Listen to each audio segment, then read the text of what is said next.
사도신경으로 우리 신앙을 고백하겠습니다. 나는 전능하신 아버지 하나님 천재 창조주를 믿습니다. 나는 그의 유일하신 아들 우리 주 예수 그리스도를 믿습니다. 그는 성령으로 잉태되어 동정녀 마리아에게서 나시고 본디오 빌라도에게 고난을 받아 십자가에 못 박혀 죽으시고 장사된 지 사흘 만에 죽은 자 가운데서 다시 살아나셨으며 하늘에 오르시어 전능하신 아버지 하나님 우편에 앉아 계시다가 거기로부터 살아있는 자와 죽은 자를 심판하러 오십니다. 나는 성령을 믿으며 거룩한 공교회와 성도의 교제와 죄를 용서받는 것과 몸의 부활과 영생을 믿습니다. 아멘. 하나님께서 오늘 우리에게 주시는 말씀은 마가복음 6장입니다.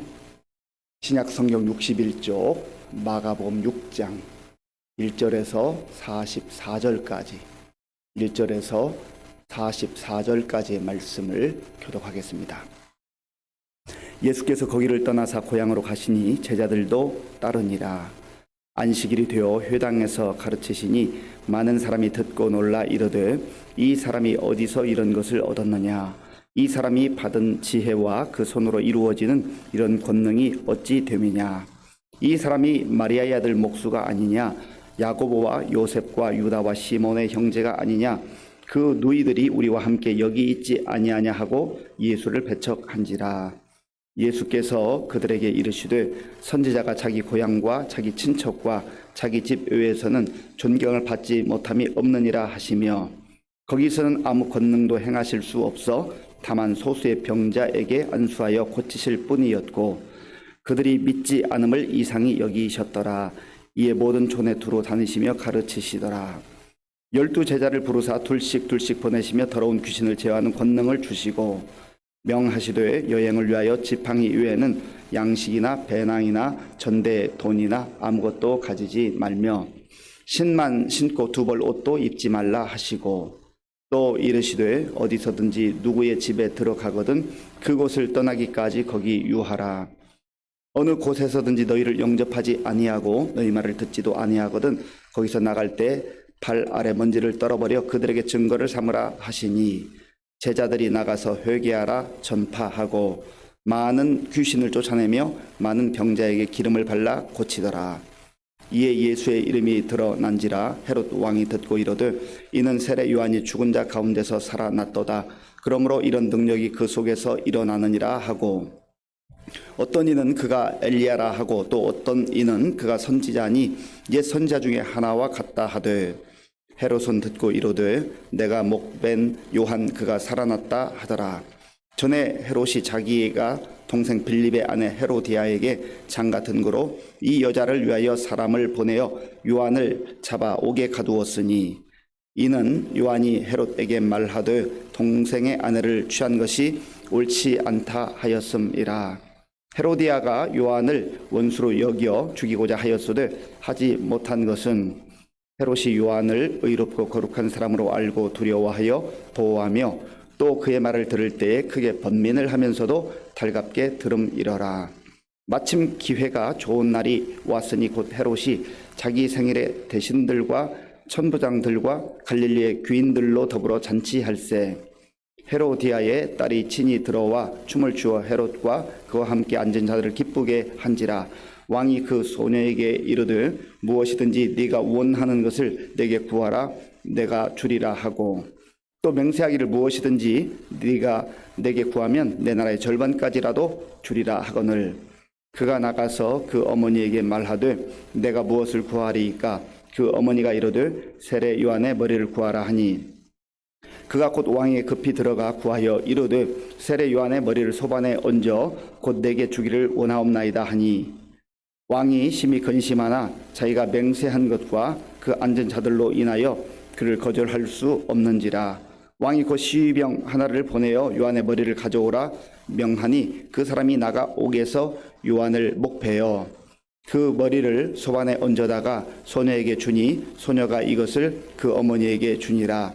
요한의 제자들이 듣고 와서 시체를 가져다가 장사하니라. 사도들이 예수께 모여 자기들이 행한 것과 가르친 것을 낱낱이 고하니 이르시되 너희는 따로 한적한 곳에 가서 잠깐 쉬어라 하시니 이는 오고 가는 사람이 많아 음식 먹을 겨를도 없음이라.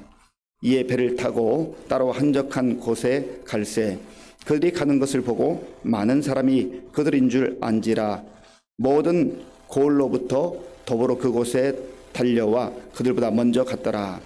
예수께서 나오사 큰 무리를 보시고 그 목자 없는 양 같음으로 인하여 불쌍히 여기사 이에 여러 가지로 가르치시더라.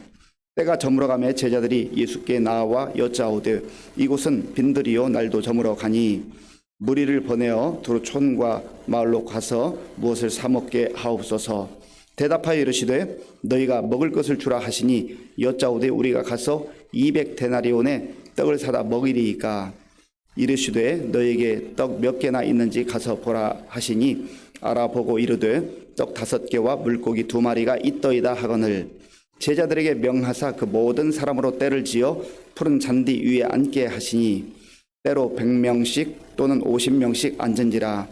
예수께서 떡 5개와 물고기 2마리를 가지사 하늘을 우러러 축사하시고 떡을 떼어 제자들에게 주어 사람들에게 나누어 주게 하시고 또 물고기 2마리도 모든 사람에게 나누심에 다 배불리 먹고 남은 떡 조각과 물고기를 12바구니에 차게 거두었으며 떡을 먹은 남자는 5,000명이었더라.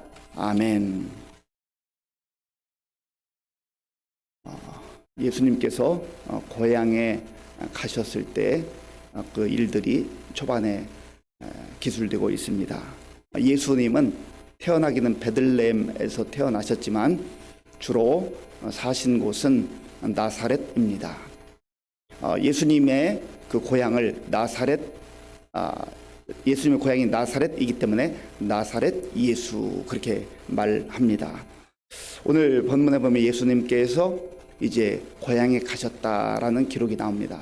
본문 1절과 2절을 함께 읽겠습니다. 예수께서 거기를 떠나사 고향으로 가시니 제자들도 따르니라. 안식일이 되어 회당에서 가르치시니 많은 사람이 듣고 놀라 이르되 이 사람이 어디서 이런 것을 얻었느냐. 이 사람이 받은 지혜와 그 손으로 이루어지는 이런 권능이 어찌 됨이냐. 아멘. 예수님께서 고향에 가셔서 말씀을 전하셨습니다. 예수님은 가시는 곳곳마다 하나님 나라를 선포하셨습니다. 사람들이 자기가 바라보고 자기가 경험하고 생각하는 그 범주에만 머무르기 때문에 예수님은 지금 주어진 삶의 환경 속에서도 최선을 다하되 그러나 그 중심에 하나님 나라를 소망해야 된다라는 것을 때마다 가르치셨습니다. 기적을 베푸시고 능력을 행하시는 모든 것도 사실은 기적과 그 능력 자체를 보여주시기 위함보다는 그것을 통하여서 하나님의 나라를 보라고 하는 것이죠. 그런데 그 고향에 가셨을 때 회당에서 말씀을 능력 있게 권세 있게 가르치시는데 그 고향 사람들이 예수님을 보면서 깜짝 놀라는 겁니다. 예수님이 30여 세까지 이제 고향에서 그 아버지가 목수일을 하는 그 일을 도우면서 흔히 말하는 사적 생활을 하시다가 이제 30세가 되어서 공생애가 시작이 되거든요. 그런데 이 사람이 어디서 이런 것을 얻었느냐. 들어보니까 기가 막힌 말씀을 전하는 거예요. 지금까지 들어보지 못한 말씀, 능력의 말씀을 전하는 거예요. 이 사람이 받은 지혜와 그 손으로 이루어지는 이런 권능이 어찌 됨이냐. 그래서 많은 사람이 듣고 놀랐다 했습니다. 그러면 그 말씀을 듣고 좀 감동을 받고 또 마음을 열고 회개하고 예수님을 구주로 주님으로 그렇게 영접하면 얼마나 좋습니까? 그런데 이들의 반응이 무엇입니까? 그 반응이 3절에 있어요. 3절을 제가 읽어보겠습니다. 이 사람이 마리아의 아들 목수가 아니냐? 야고보와 요셉과 유다와 시몬의 형제가 아니냐? 그 누이들이 우리와 함께 여기 있지 아니하냐? 하고 예수를 배척한지라. 아멘. 이 사람이 마리아의 아들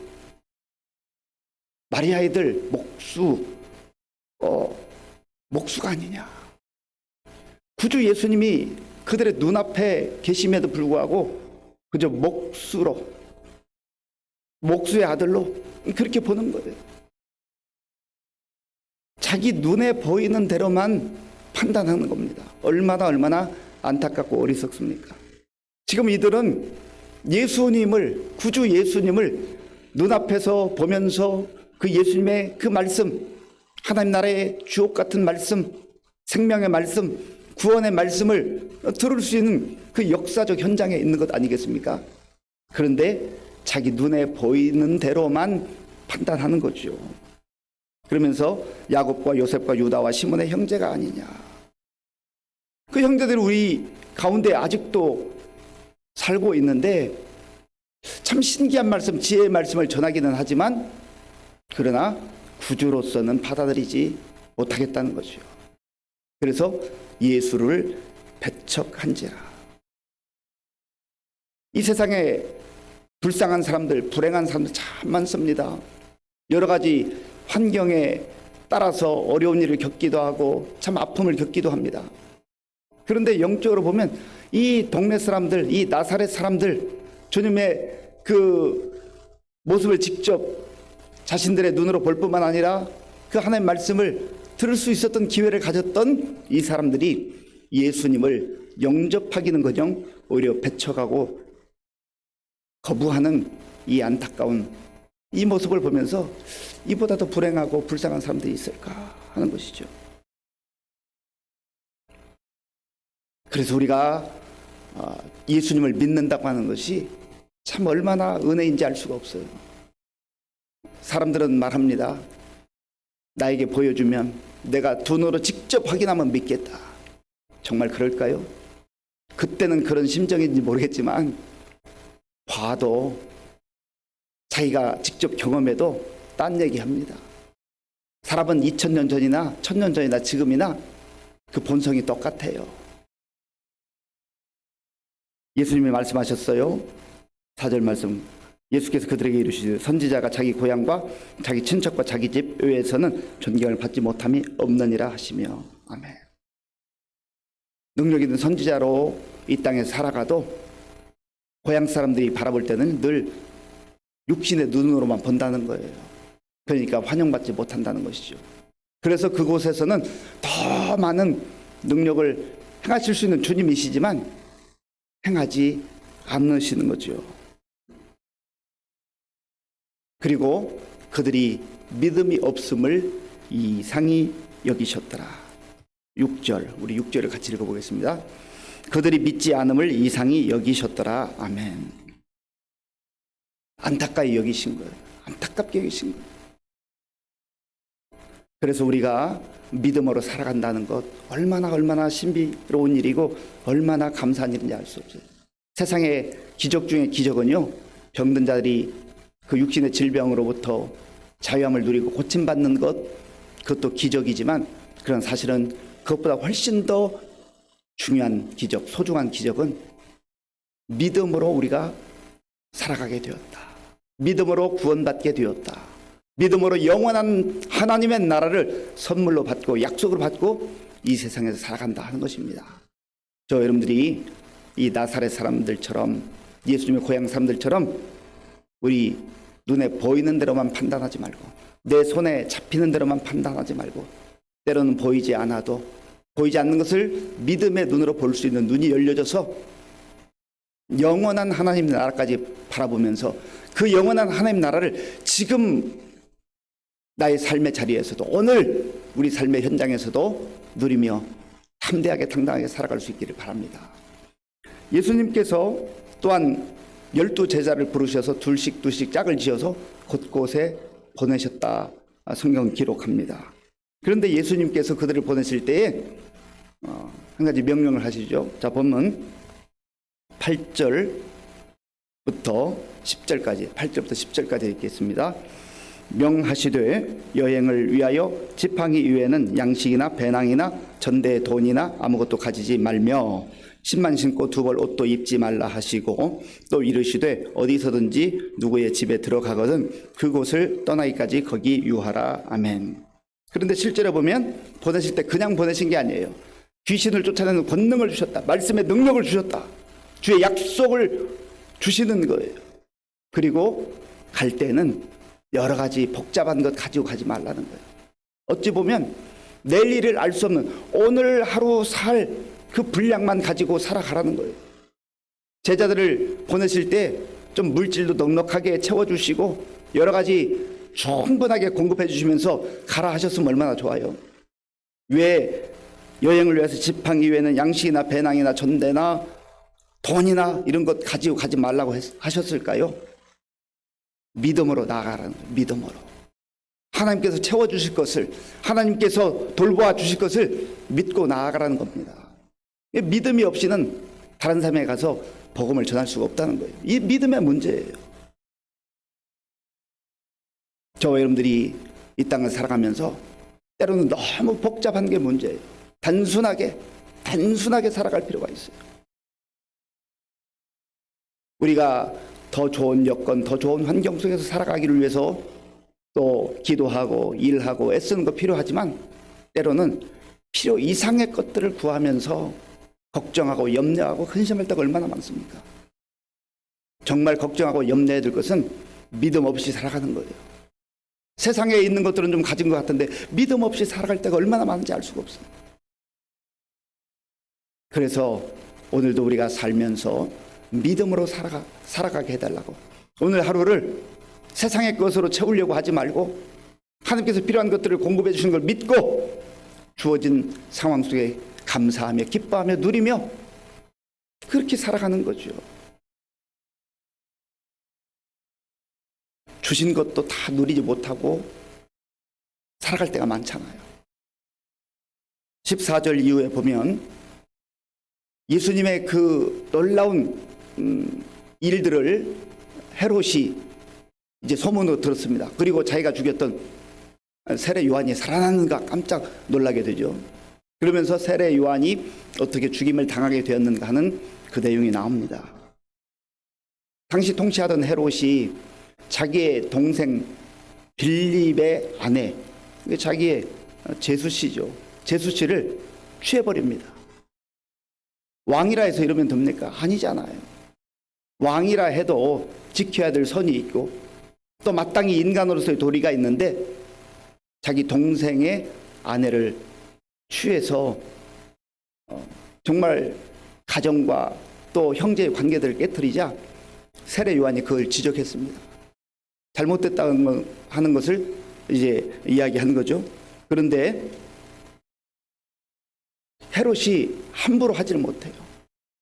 왜냐하면 세례 요한이 하는 말이 너무나 맞다고 하는 것을 본인도 알았어요.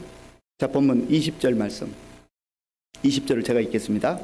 헤롯이 요한을 의롭고 거룩한 사람으로 알고 두려워하여 보호하며 또 그의 말을 들을 때 크게 번민을 하면서도 달갑게 들음이러라. 아멘.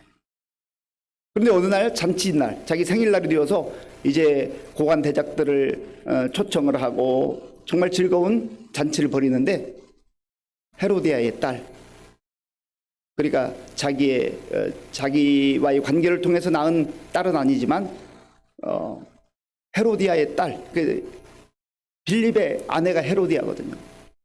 그 딸이 와서 춤을 추는데 얼마나 기분이 좋았는지 몰라요. 그래서 그 딸에게 너가 원하는 게 뭐냐? 내가 나라의 절반이라도 주겠다. 왕이라고 해도 말을 함부로 하면 안 되잖아요. 이 헤롯이 말하는 어떤 태도나 습관을 보면 참 얼마나 자기 마음대로인지 알 수가 없어요. 그러자 이 딸이 자기 어머니 헤로디아에 가서 상의를 합니다. 그리고 헤로디아가 시키는 대로 말하죠. 세례 요한의 머리를 선물로 주세요. 참 기가 막힌 일입니다. 그 딸도 그렇고 또 그 어머니였던 헤로디아가 시킨 거죠. 그리고 헤롯은 약속을 했기 때문에 명령해서 세례 요한을 죽입니다. 세례 요한이 얼마나 참 억울한 죽임을 당했어요. 이거 보면 억울하기 짝이 없습니다. 그러나 이 세상까지만 생각을 하고 하나님의 나라가 없다고 한다면 억울하기 짝이 없고 분통 터질 일이지요. 그런데 하나님의 나라가 있기 때문에 때로는 억울한 일을 당하고 고통스러운 일을 당해도 좌절하지 않고 절망하지 않고 묵묵히 나아가는 것이죠. 예수님께서 세례 요한은 하늘에서 큰 자다 그렇게 말씀하셨어요. 그러나 믿음으로 사는 사람들, 믿음으로 사는 그 세대의 모든 사람들이 세례 요한보다 큰 자가 되리라. 그러니까 우리에게도 소망이 있는 거예요. 믿음으로 산다는 것이 이렇게 중요합니다. 우리가 살다 보면 억울한 일 얼마나 당해요. 그럴 때마다 그때마다 반응하지 말고 묵묵히 견디는 게 필요해요. 우리가 초반에 나사렛 그 동네에서 예수님께서 무시를 당하고 조롱을 당해도 예수님이 탄식하시지만 참으시잖아요. 인내하시잖아요. 왜 그렇습니까? 그게 전부면 참을 수가 없는 거죠. 예수님이 그런 능력이 없는 분도 아니잖아요. 그러면 불구하고 견디시는 거예요. 인내하시는 거예요. 왜요?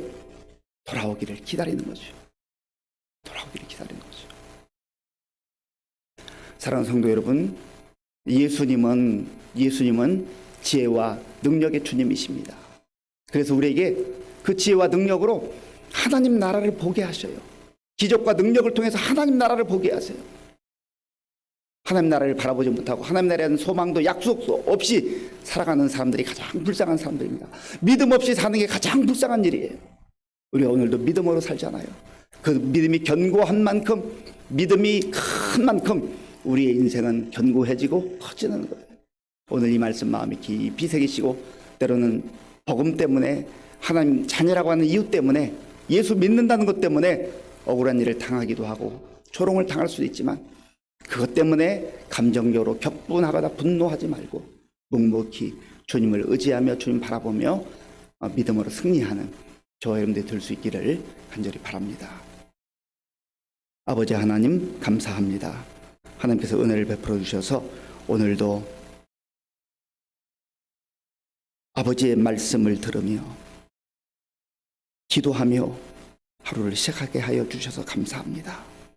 하나님, 내 생각으로, 내 경험으로, 내 고집으로 살지 말게 하시고, 내 육신의 눈으로 보이는 것만으로 판단하지 말게 하시고, 구주 예수님을 우리 마음의 왕으로, 주님으로 온전히 모시고, 주님처럼 때로는 십자가의 일을 걷는다 할지라도 묵묵히 믿음으로 살아가는 우리 모두가 되게 하여 주시옵소서.